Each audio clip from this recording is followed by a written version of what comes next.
Hey, welcome to Saturday Shorties Winter is Coming edition. Today is a first for the channel, as we've never taken a look at a toy from the Sergeant Savage line before. And it all kinda happened by accident. You see, a few months ago, I bought a lot consisting of like 7 figures from the core at a toy convention. But the seller insisted this thing was part of the lot, even though it's a different size. I guess he thought they matched as it was mostly white and had a G.I. Joe-like body construction. Now, keep in mind, I had no idea what this thing was at the time. Was it an original toy, or was it a knockoff, but then a knockoff of what?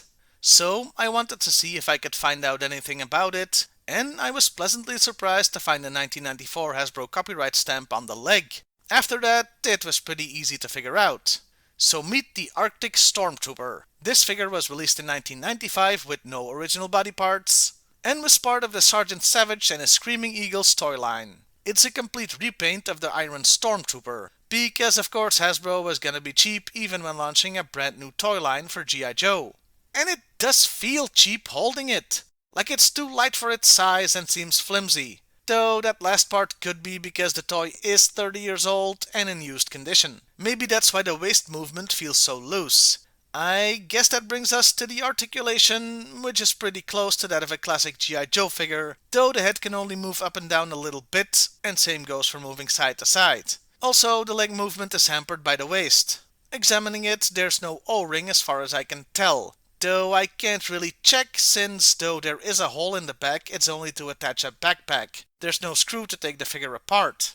Detailing is pretty disappointing for a figure of this size. It's quite sparse, though I do appreciate the moon language or whatever lettering on the helmet. As for the overall look, yeah, it looks like a World War II Nazi Stormtrooper, which was the point if the name didn't give it away.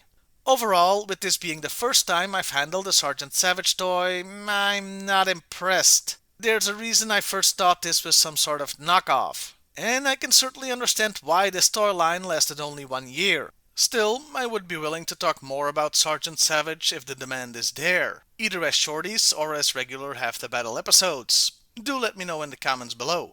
For more information on the line and the characters, Sergeant Savage has its own section on yojo.com, and there's wikis to peruse, so go nuts! None of us have anything better to do at this time of year, right? Right? Just me then? Well, I'll see you next time, everybody, and hey, why not like, share, and subscribe if that's your thing?